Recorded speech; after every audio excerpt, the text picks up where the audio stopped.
Today I want to take a few moments to cover the topic of how much power do I really need. There's a great misconception about how big of an amplifier or how many watts it needs. So I'm going to break it down into pure science. Most speakers will give it a rating of 89 dB for 1 watt. This is pretty much the average of what most speakers will do.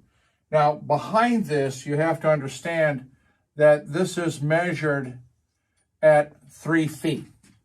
So clearly, when you're talking about the power you need, the size of the room also plays into this, but we're going to try to keep it simple for the moment. But for each 3 decibels more in sound pressure, the power doubles. Now, 90 dB is a car horn at 10 feet. When we talk an average conversation, we're typically about 65, maybe 70 dB of sound pressure, okay? So when we're presenting systems to customers, one of the questions that always comes up is, how loud is loud? And I'll play a system and slowly increase the volume so I get an understanding of really what sort of volume do they find comfortable. And some people want the Grateful Dead volume, where we've actually had to go out and get pro speakers. There are other people that if it was louder than the meow of their cat, it was already too loud. There's a whole range. And this is all personal, and that's fine. But watch what happens.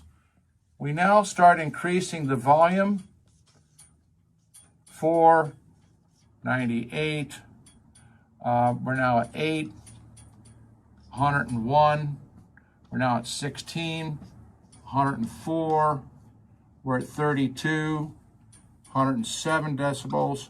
Now at 64, 110, which is pretty loud. We're now at 128, and we're talking about continuous power being needed.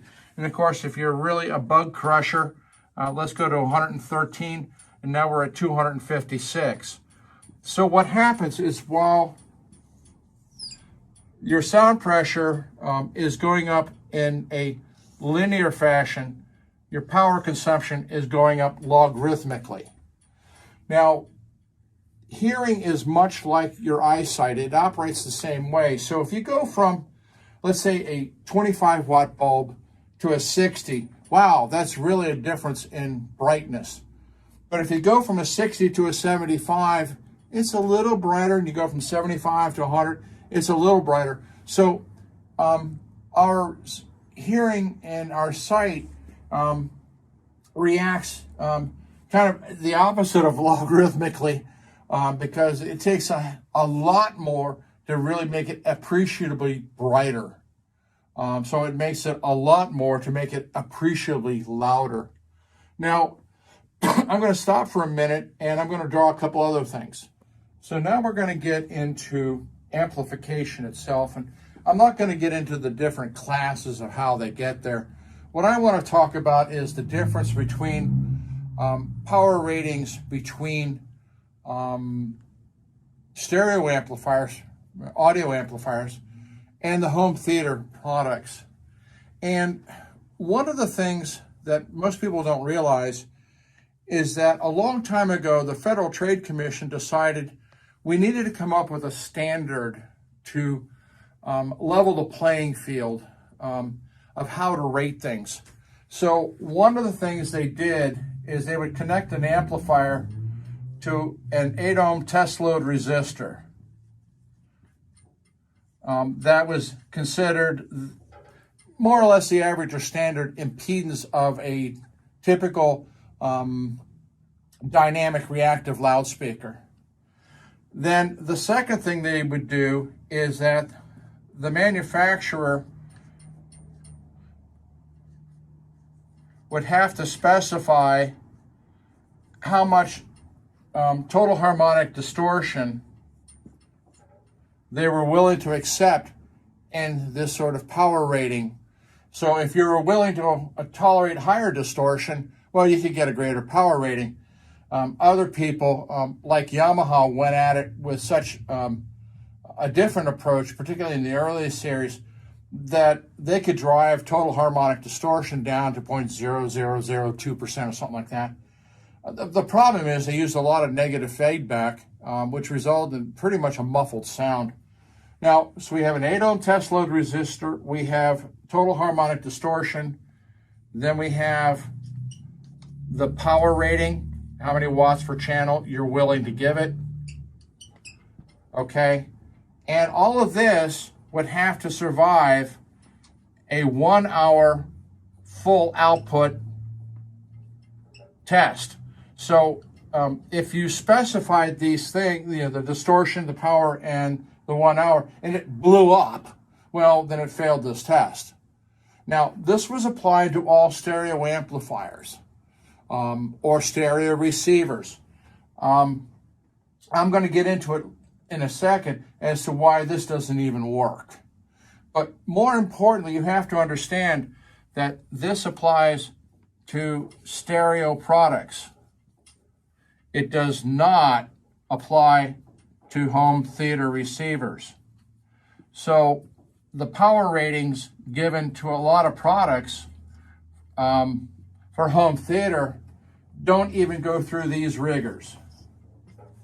That's why you can have stereo amplifiers rated, let's say, 100 watts per channel, but you can find, at a certain price, but you can find a home theater receiver that has 150 watts and 7 channels for half the price, because they're not having to meet these standards. Early in the game of home theater receivers, by the way, what they had to do is do a sweep from 20 to 20,000 hertz. I forgot to put that in earlier. But you saw early home theater receivers cheating, so they would spec it at 40 to 20,000 hertz so that they could have a higher power rating. So it was a lot of games going on, but keep in mind that there's a distinct difference in the rigors that stereo amplification has to go through as opposed to home theater receivers. So that's why there was kind of this really big misnomer about this. Now, I want to go into why the 8 ohm test load doesn't work and how that impacts in the power rating and distortion. So then the magic question comes up, well, if we're using FTC regs, why do power amplifiers sound different, or why do some amplifiers have a problem driving one speaker versus another? Well, as we said earlier, they want a 20 to 20,000 hertz sweep with a static 8 ohm load. Okay, so if you were to do a simple little graph, here's the impedance, and it's just this flat line through the frequencies. Well, the truth of the matter is most speakers have an impedance curve that the amusement parks would like to build as a ride. Okay, so the impedance may change dramatically by frequency. We've seen speakers that have as little as 2 ohm impedance at the 20 cycles, which means it's going to require an enormous amount of power. And it also prevents a wicked load on the amplifier itself. And it may not have enough heat sinking to it to dissipate the heat that's going to be generated on the amplifier. And so you basically, kiss that one goodbye. So this is part one of the problem. So you may hear the expression from some people that it's a difficult speaker to drive, which is why they're making recommendations on different power amplifiers. So a bit of that has to do with the impedance curve. The other thing that a lot of people don't pay attention to is the nature of the speaker itself. Most speakers that people buy have voice coils and cones, as opposed to something like a Martin Logan, which is an electrostatic panel. This is a different type of load. So when you're talking about cone drivers, you have a characteristic known as a reactive load. And what we're talking about is the amplifier is telling a driver to move, and you have a voice coil inside of a magnetic structure, and it moves. But there are different commands given to that driver, so there are some points where the driver wants to keep moving forward when it's being told to do something different. And at those instances, it actually generates electricity. I use a milliampere here and just push on a speaker cone, and you can actually measure the fact that a voice coil in a magnetic structure is in fact a generator. And so how an amplifier itself deals with this reactance or reactive load can vary very dramatically between amplifier designs. Some are far more competent than others. And this plays into the power rating because it may be rated well, but it may not be able to deal with the electrical current that's being punched back at it. And this is just what happens. So this also contributes to why speakers sound very different. When you start talking some of the panel designs, whether they are an electrostat or an isodynamic, then you're dealing with a capacitive load. And how an amplifier likes to deal with that can be very different again. Some of the early Class D amplifiers had a real major problem with a capacitive load. And so they just sounded like, you bought yourself a giant AM radio because it just couldn't deal with this. And they've gotten far better than they used to be. So it's not disparaging Class D. It was the beginning and the learning curve of how to deal with the difference in what was presented. So when we talk about power ratings, there's a lot of things going on, and but a well-trained dealer will recognize with what he's got going on with the speakers, what he's got going on with amplifiers, what the quality of the amplifier is, how large of a room you have, how loud you want to play, which affects how much power you need and the circumstances that are going on. It's not to say that the price of an amplifier is an indication of how it will handle any of this. Not at all. That's where specialty knowledge of what the product does or cannot do is very important.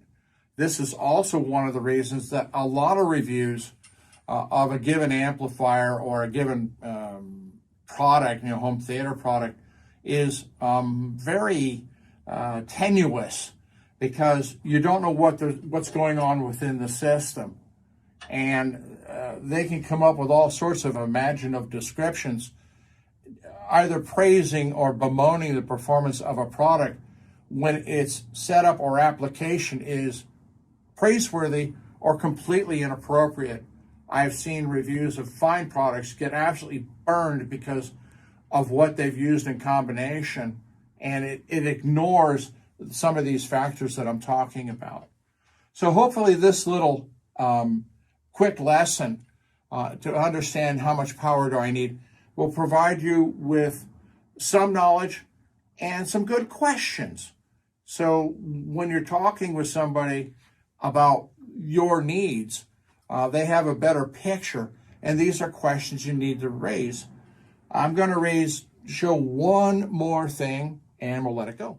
When we talk about the size of the room and its impact upon how much power you need in relation to the volume you want to play at, you have to understand that sound and light are just simply different frequencies for which we have different sensors, but their behavior is identical. So I'm going to use a flashlight, and when I'm real close here, it's very bright and very dense. But as I pull away, you can see that it begins to dissipate in brightness.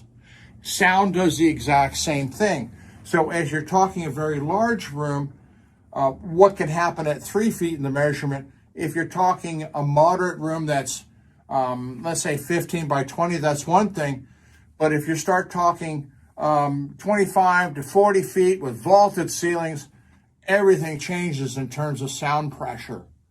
So your choice of power amplification is not only whether it's capable of driving your speakers appropriately, but will it play it at the volume you want in the environment that you have?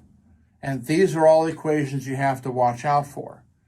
Some rooms will also be a lot more live, more reflective than others. Some rooms may be heavily damped with furniture and all sorts of draperies and things like that.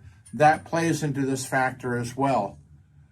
So don't be ashamed when you go into to listen to any product to start out with that simple question, how loud is loud? So you begin to at least get a reference of the sort of power you might need. And then you start getting into the questions of the quality of the power you're thinking about buying in relation to the speakers you wish to use.